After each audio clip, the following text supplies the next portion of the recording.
கடந்த ஒரு வார காலமாகவே அதிமுகவில் எடப்பாடி பழனிசாமி அவர்களுக்கும் செங்கோட்டையன் அவர்களுக்கும் உட்கட்சி பிரச்சனை ஆரம்பிச்சிருச்சு அப்படின்னு பத்திரிகையாளர்கள் முதற்கொண்டு ஊடகங்கள், செய்தித்தாள், மேகசின் இதில் எல்லாத்துலேயுமே பரபரப்பாக அதிமுக விவகாரத்தை பேசுபொருளாக்கிட்டு வராங்க.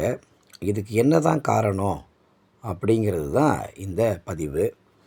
அத்திக்கடவு அவிநாசி திட்டம் அப்படிங்கிற ஒரு திட்டத்தை செயல்படுத்தி அதில் வெற்றி கண்டவர் எடப்பாடி பழனிசாமி அப்படின்னு சொல்லி விவசாயிகள் எல்லாருமே ஒன்று திரண்டு ஒரு மாபெரும் மாநாடை நடத்தி அவருக்கு பாராட்டு விழாவை நடத்தியிருக்காங்க எடப்பாடி பழனிசாமிக்கு. இந்த பாராட்டு விழாவில் முன்னாள் அமைச்சர் எஸ்பி வேலுமணிக்கு அழைப்பு விடுத்திருந்தாங்க. அதே போல் முன்னாள் சபாநாயகர் தனபால் அவருக்கும் அழைப்பை விடுத்திருந்தாங்க விவசாய சங்கம். இதில் செங்கோட்டையன் அவருக்கும் அழைப்பையும் கொடுத்துருந்தாங்க. ஆனால் இந்த எடப்பாடி பழனிசாமியுடைய பாராட்டு விழாவை புறக்கணிச்சிட்டார் செங்கோட்டையன் அவர்கள். இவர் இந்த விழாவை புறக்கணித்தது தான் ஒரு பெரிய பேசுபொருளாக ஆகியிருக்கு. இவர் புறக்கணித்ததுக்கான காரணத்தையும் செங்கோட்டையன் அவர்கள் பத்திரிகையாளர் முன்னாடி தெரிவுபடுத்தினார். அவர் என்ன சொன்னாருன்னா, இவ்வளோ பெரிய பாராட்டு விழாவை எடப்பாடி பழனிசாமிக்கு நடத்தியிருந்தாங்க. இதில் முன்னாள் முதல்வர்களுடைய புகைப்படங்கள் எந்த இடத்துலையுமே இடம்பெறலை. அவங்க கொடுத்த பத்திரிகையாக இருக்கட்டும், அவங்க போட்ட அந்த ஃப்ளெக்ஸ் பேனராக இருக்கட்டும், வால் போஸ்டராக இருக்கட்டும், இதில் எதுலேயுமே எம்ஜிஆருடைய ஃபோட்டோவும் ஜெயலலிதா அவருடைய ஃபோட்டோவும் இடம்பெறலை. நாங்கள் இதே தெய்வமாக நினச்சிக்கிட்டு இருக்கிற இயக்கத்தை வளர்த்து எடுத்து எங்களை வளர்த்து ஆளாக்குன மாபெரும் தலைவர்களுடைய புகைப்படத்தை புறக்கணிச்சிட்டு எடப்பாடி பழனிசாமிக்கு பாராட்டு விழா நடத்துகிறது எந்த விதத்தில் நியாயம்? இதை எடப்பாடி பழனிசாமி உணர்ந்துக்கணும். அதுக்காக தான் நான் இந்த பாராட்டு விழாவில் கலந்துக்கலை அப்படின்ற விளக்கத்தை செங்கோட்டையன் அவர்கள் கொடுத்துருந்தார். செங்கோட்டையன் அவர்கள் அதிமுகவில் ரொம்ப அமைதியான ஒரு நபர். பன்னீர்செல்வத்துக்கு பிறகு ரொம்பவே அமைதியான நபர்னு பேர் எடுத்தவர் செங்கோட்டையன். அவருடைய செயல்பாடுகள் எல்லாமே அதிரடியாக இருக்கும். ஆனால் ரொம்ப பேச மாட்டார். ரொம்ப அமைதியாக சரியான முறையில் செயல்படக்கூடிய ஒரு முக்கிய நபராக அதிமுகவில் வலம் வந்தவர் செங்கோட்டையன் அவர்கள்.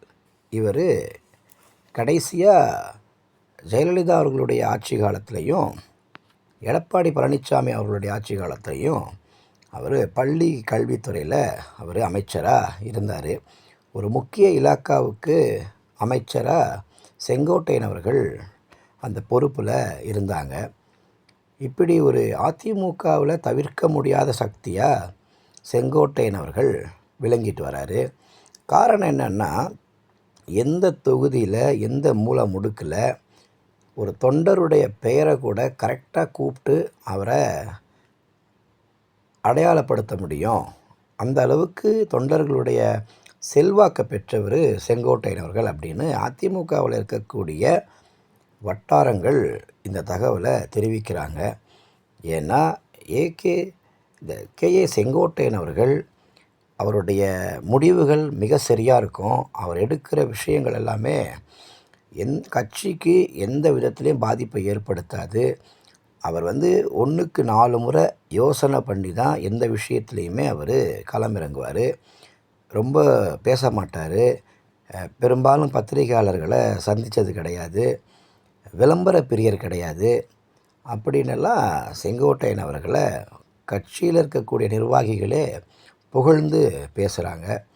அப்படி இருக்கிற இந்த சூழ்நிலையில் இந்த அத்திக்கடவு அவிநாசி திட்டத்துக்கு அதை செயல்படுத்தி வெற்றி கண்டவர் எடப்பாடி பழனிசாமி அப்படின்னு சொல்லி விவசாயிகள் நடத்தின மாபெரும் இந்த பாராட்டு விழாவில் அவர் கலந்துக்கிடாததை பற்றி சில அமைச்சர்கள் மட்டுமே வாய் திறந்து பேசியிருக்காங்க. குறிப்பாக ஜெயக்குமார் அவர்கள் இதை விமர்சனம் பண்ணி பேசியிருக்காரு. இதுக்கான விஷயங்களையும் இதை சொல்லியிருக்காரு. இந்த விவகாரத்தில் அவர் என்ன சொல்லியிருக்காருன்னா, ஜெயக்குமார் அவர்கள், அதாவது இது வந்து ஒரு கட்சி சார்பாக நடக்கலை, இது விவசாயிகளாக ஒன்று திரண்டு அவங்க பாராட்டு விழாவை நடத்தியிருக்காங்க. அதனால தான் எங்களுடைய தலைவர்களுடைய புகைப்படங்கள், ஜெயலலிதாவுடைய புகைப்படம், எம்ஜிஆருடைய புகைப்படங்களை போடலை, இதை வந்து பெருசுப்படுத்தாதீங்க அப்படின்னு பத்திரிகையாளர் சந்திப்பில் சொல்லியிருந்தார். அதற்கு பிறகு ஆர்பி உதயகுமார், முன்னாள் வருவாய்த்துறை அமைச்சராக இருந்தவர், அவர் என்ன சொன்னார்னா, எந்த துரோகிங்களாலையும் எங்களுடைய இயக்கத்தை அசைக்க முடியாது அப்படின்னு ஒரு அறிவிப்பை கொடுத்துட்டு உடனடியாக அதை என்ன செஞ்சாருன்னா பல்ட்டி அடிச்சிட்டாரு. இல்லை, நான் வந்து செங்கோட்டையன் அண்ணனை சொல்லலை, நான் வந்து துரோகிகளை தான் நான் சொன்னேன் அப்படின்னு பல்ட்டி அடித்தார். இதுக்கு டிடிவி தினகரன் அவர்கள் வன்மையாக தன்னுடைய கண்டனத்தையும் பதிவு பண்ணியிருந்தார். இந்த விவகாரத்தில் செல்லூர் ராஜு அவர்களும் இதுக்கு கருத்து தெரிவிச்சிருந்தார். அவருடைய கருத்து என்ன அப்படின்னா, அதாவது அதிமுகவில் நடக்கிறது அண்ணன் தம்பி பிரச்சனை தான், இது அண்ணன் தம்பிக்குள்ளே நடக்கிற சண்டை தான், இதை நாங்களே பேசி சரி பண்ணிப்போம், இதை வந்து மற்றவங்களாம் பெருசாக பேசுகிற அளவுக்கு ஒன்றுமே கிடையாது அப்படின்னு அவரும் தன்னுடைய தரப்பில் செல்லூர் ராஜ் அவர்களும் பத்திரிகையாளர் சந்திப்பில் சொல்லியிருந்தார்.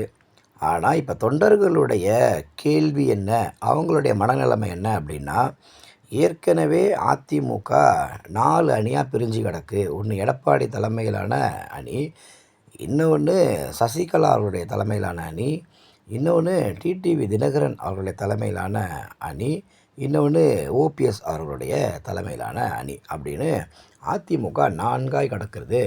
இதெல்லாம் இந்த 4ஆக பிரிஞ்சு கிடக்கிற இந்த அதிமுக ஒன்றுபடணும் அப்படிங்கிறது தான் கழக தொண்டர்களுடைய விருப்பம். ஆனால் இப்போது செங்கோட்டையன் அவர்கள் இந்த விவகாரத்தை பேசுனதுக்கு பிறகு செங்கோட்டையனும் தனியாக அவரும் பிரிஞ்சிட்டாரா, அவர் பின்னாடியும் கழக தொண்டர்கள் நிற்கிறாங்களா அப்படின்னு தொண்டர்களுக்கு ஒரு பெரிய சந்தேகமே இந்த வாரம் இந்த பேசுபொருள் நடந்த விஷயம் எல்லாமே தொண்டர்கள் மத்தியில் ஒரு பெரிய குழப்பத்தை ஏற்படுத்துச்சு. ஏன்னா செங்கோட்டையனுடைய வீட்டுக்கு போலீஸ் பாதுகாப்பு கூடுதலாக வழங்கப்பட்டிருக்கு.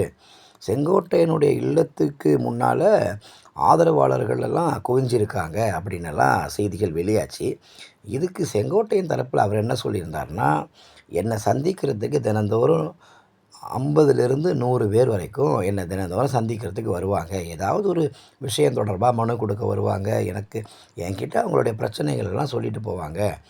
அதை நான் தீர்த்து வைப்பேன், என்னால் முடிஞ்ச பிரச்சனைகளை அப்படின்னு சொல்லியிருந்தார். அதனால் இதெல்லாம் நீங்கள் வந்து பெருசுப்படுத்தி பேச வேணாம் ஊடகங்களில் அப்படின்ற அறிவுரையையும் செங்கோட்டையன் அவர்கள் பத்திரிகையாளர்களுக்கு சொல்லியிருந்தார். ஆனால் எது எப்படி இருந்தாலும் தொண்டர்கள் மத்தியில் இப்படி ஒரு விஷயம் பூதாகரமாக வெடிக்கிற இந்த சூழ்நிலையில் எடப்பாடி பழனிசாமி அவர்களே பத்திரிகையாளர்களை சந்தித்து பேட்டி கொடுத்துருக்கலாமே, ஏன் அவர் பேட்டி கொடுக்காம ஜெயக்குமாரை பேச விடுறாரு, ஆர்பி உதயகுமாரை பேச விடுறாரு, செல்லூர் ராஜை பேச விடுறாரு?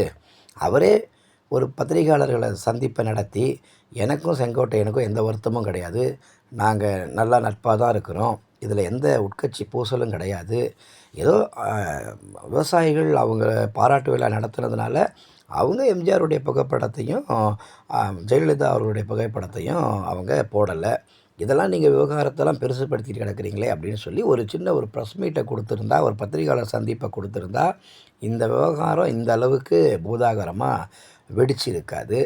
ஆனால் இதை தான் இந்த கழக தொண்டர்கள் விரும்புகிறாங்க. இதை வந்து தெளிவுபடுத்தணும் எடப்பாடி பழனிசாமி அவர்கள். ஏன்னா ஆளாளுக்கு ஒன்று பேசுகிறாங்க, பத்திரிகையாளர்கள் ஒன்று பேசுகிறாங்க, செய்தித்தாளில் ஒரு மாதிரியான இந்த செய்தியை கொண்டு போகிறாங்க. இன்னும் கேட்டால் மேகசின்ஸ்லலாம் இன்னும் இந்த விவகாரத்தை ரொம்ப விரிவுபடுத்தி பேசுகிறாங்க.